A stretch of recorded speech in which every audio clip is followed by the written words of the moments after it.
Deuce Knight from Mississippi, previously committed to Notre Dame, has flipped to Auburn. Yeah, we always talk about like when things are going bad, it can be a powerful recruiting tool, right? Like, you can't look a young man in the eye and say, we need you more effectively than Auburn can right now. It's always funny to me when teams are going through a certain turmoil and then there's a recruit that commits during that time that would solve that turmoil. So, I think that we have a deeper discussion about whether or not Auburn should still take a transfer quarterback because they can't find themselves in a position like they're in now next year again. But to get a 5-star quarterback, you talk about, Hugh Freeze and losing, faith with fans and all that stuff. It's like there's nothing like something like this that kind of helps you forget about what's going on right now and looking forward to the future. And I think it's a monumental get. It kind of reminded me of like a few years ago when Iowa's offense was struggling really, really bad, and they got a commitment from a quarterback right in the middle of it. Now that was a 3-star, and it wasn't quite the same, but like it made me smile because it's like, who would commit to this right now? But I think this is a completely different scenario because Auburn's moving the ball. They're just throwing it to the other team. And if you're a quarterback, you're like, well, I won't throw it to the other team. And I have faith in myself. But the Deuce Knight thing, there's a lot of layers to this because this is something that we've talked about for the last couple of months, has been a possibility for a while. The Notre Dame people were obviously prepared for it. Like the class of 26 quarterback recruit, they have Noah Grubbs. Shout out Lake Mary High School, my alma mater. He is like immediately commits. We stand on business, blah, blah, blah, blah, blah. And so there's a lot to this. Like for Notre Dame, does it mean the CJ Carr era is imminent? Like, is Notre Dame about to start a homegrown QB that they signed out of high school as opposed to going and getting somebody out of the portal like they have the last 2 years? Those things are a question. For Auburn, does this mean you go with Walker White, who you signed this year, and Deuce Knight as a quarterback competition for next year? Or do you go into the portal and get somebody? Yeah, I mean, I guess it all depends on, Hugh Freeze's evaluation of where Walker is, right? Like, and it is kind of a scary proposition because there has to be at least a 10% part of you that questions whether or not their coach can do that because he messed that up last year in terms of evaluating who's on the roster and whether they're ready to play. That said, going in next year with 2 kids that are really, really highly touted recruits, Walker White, not so much as Deuce, but still in a position where they should have somebody who's functional, but I do believe that they probably still should go get somebody in the portal to play next year if they don't feel 100% certain that they're not going to be able to field a quarterback who doesn't throw interceptions that kill your team. Or you get, like, you go in the portal and you get the guy who accepts the fact that he might not wind up the starter. The Spencer Sanders situation. Remember when Ole Miss went out and got Spencer Sanders out of the portal from Oklahoma State? He went knowing that he might not start, that he might be behind Jackson Dart. And maybe you get the veteran guy who's kind of an insurance policy. Bing in the chat says this feels which like are really hard to find, Andy. That's not an easy thing to find. No, like that's. But if there's enough money in it and it's somebody who wants to be a coach, it's actually what Gardner Minshew originally committed to Alabama to be. And then Mike Leach called him and said, hey, come to Washington State and you can start. So Bing in the chat says this feels like DJ Lagway committing to Florida last year. No, it does not. Because DJ Lagway had been committed for a long time to Florida and just sort of hung in there. What this is what makes this interesting is this is an addition to a already pretty good recruiting class as things are falling apart on the field, which I went on the Auburn Live message board last week and said, hey, a lot of this is sounding a lot like Billy Napier, but here's how you can tell if it's going to be different or not. And one of the things I said is, do they add to the recruiting class versus get the recruiting class strip mined? So Florida's recruiting class, while DJ Lagway did sign, got strip mined last year, particularly by Auburn. Auburn grabbed some guys. Texas grabbed somebody. There were other schools that came in too. But that class got stripped away and was a shell of what it was by signing day, because that was a top 5 class at the end of the summer, and it wound up, I'm trying to remember where it landed, but I want to say it was somewhere in the low teens. This Auburn class is ranked number 4 now. Deuce Knight is the highest ranked recruit in the class in the On3 industry rankings. He's the number 36 overall prospect, but this is a good class. Jared Smith, edge rusher from from Hoover, Alabama. Derek Smith, athlete from Selma, Alabama. They have a bunch of guys that everybody wants.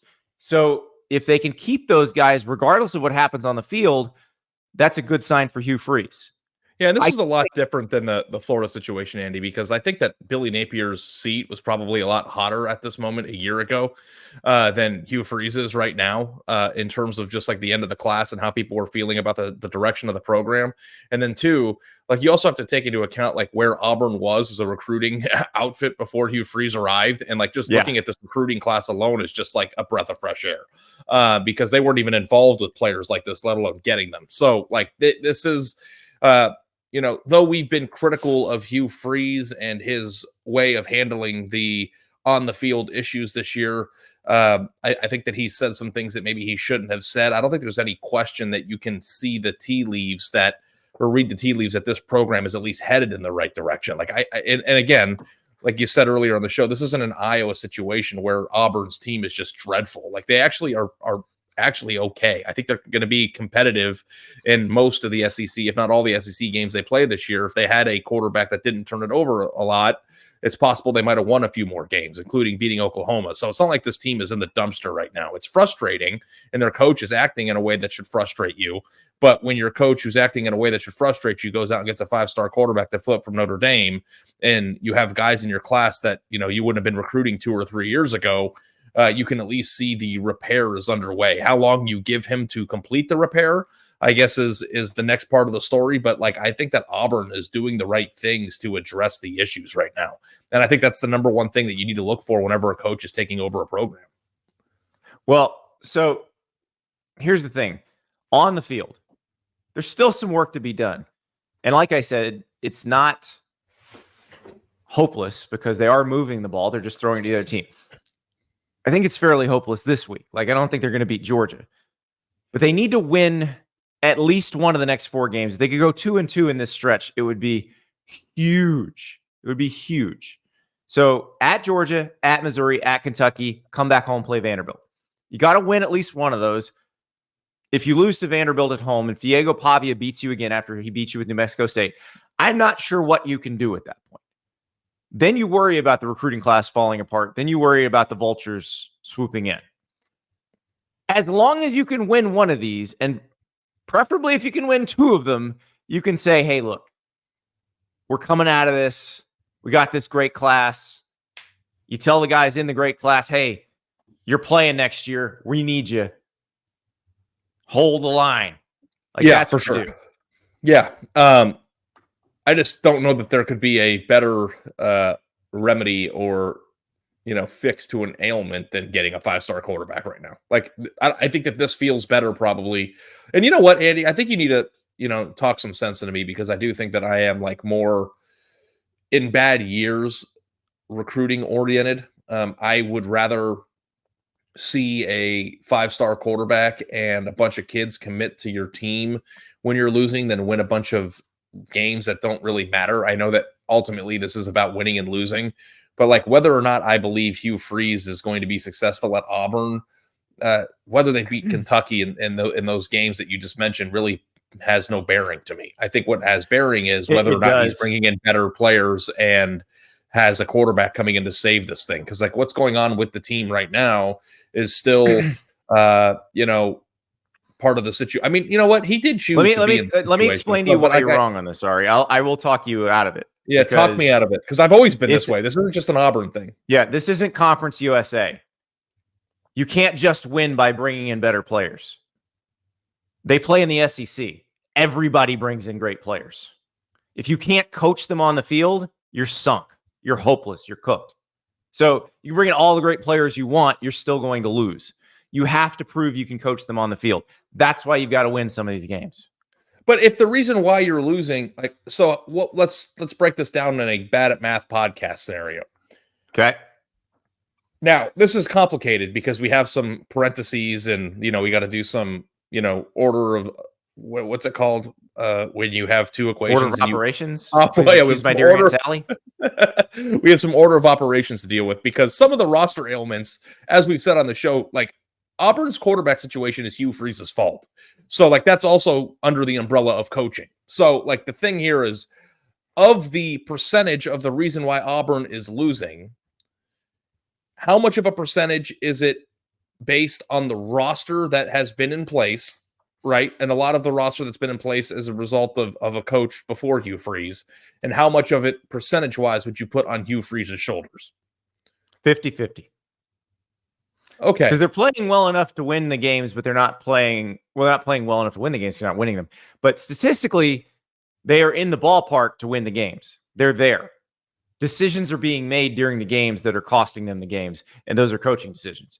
Like Hugh Freeze said it himself. He got asked what he regrets about the Oklahoma game. And part of it was, I should have just called runs at the end. Why were we throwing at the end? We were running the ball fine. Why didn't I just run the ball? And remember, what did we say the last 2 weeks? If you're okay, if things are going well and it's working, just run the ball. Yeah. It's not complicated. Like, but if you do think it's 50-50, and the 50% that's not his fault, I would assume you think is personnel, right? And then you address head on the 50% that's not your fault by bringing in better players. Then if you're losing 50% of the reason why to, let's say, Kentucky, like, that's a pretty large percentage to fall on someone else's shoulder. Right, I'm more talking about Vanderbilt. If you lose to Vanderbilt to go 0-4 in this stretch, you've told us what you are. If you lose to Diego Pavia twice at Jordan-Hare as the head coach of Auburn, once to New Mexico State, once to Vanderbilt, you've told us what you are. I didn't even know that we had even... I know there was a lot of concerns about Hugh Freeze when he took the job there, right? Like, I didn't know on the field coaching on Saturday. Concerned about the in-game part of it. Yeah, I really wasn't. So it'll be interesting to watch out. The good news is, if I were a fan, like, I don't think that there's anything that can happen. I mean, do you think that there's anything that could happen that Hugh Freeze would no longer be the coach going into next year? Lose the next 4 in a row. You think so? Yep. Because you'll also lose to A&M and Alabama in that scenario. Yeah. So don't lose the next 4 in a row. Like, that simple. Win a couple of those. You can. You're good enough. And I don't think it's out of the question that they are good enough to be in a fourth quarter game with Missouri either. I know that's on the road, but like, they could beat Kentucky and Missouri. Yeah. I'm telling, they could go 3-1 in this stretch. Like, they could beat Georgia. No, I'm kidding. Maybe. Hey, only God knows what's going to happen in that game. Only God knows who's. Wait, that's the Vandy Alabama game. I know. Kirby Smart knows what's going to happen in this game, though. Yeah. What? Okay. There's another little piece of this discussion.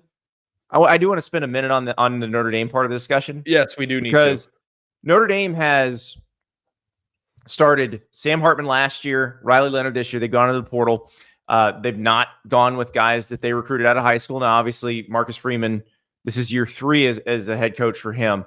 CJ Carr was his first big quarterback signee as Notre Dame's coach. It seems like they are paving the way for CJ Carr to be the quarterback of the future. And if I'm Deuce Knight, I look at that and I'm like, you know what? If they really like him and he takes it and runs with it, I'm going to be on the bench a while. So let me go to the place where the job's open next year. Yeah. That is an interesting angle to this, because I think that if you are a Notre Dame fan, you're probably wanting to get out of this cycle of rent a quarterback every year, right? Like, you want to get to a guy that is homegrown, that you picked out of high school, that you developed, that's been in your system for a few years, that can kind of flourish in there for not just 1 year, but maybe 2. Like, I don't know how much, like, I loved that Notre Dame went out and got those transfers the last few years, but at the same time, I think the mark of a healthy program is a team that doesn't have to rely on whatever's there, every year. That said, I think there's another angle to this too, Andy, that we have to discuss. And it's like, when is Marcus Freeman going to get a 5-star to commit there? Right? Like, sign there. He's had, I think, 4, maybe 5 5-stars committed to him at his Notre Dame program during his leadership. And I think all of them have flipped out. So, like, I know that there are certain limitations at Notre Dame in terms of whether or not you're going to be able to get some of these top tier guys. I know academics and NIL and all these things might come into play, but the whole point of Marcus Freeman's excitement of him taking over was that you were going to see an increase in recruiting output. And if you've ever spoken to the man or seen the man in action, he does seem to relate and have a passion for these kids that he's recruiting. And it's just not really materializing in classes that are infinitely better than the ones that Brian Kelly was putting together.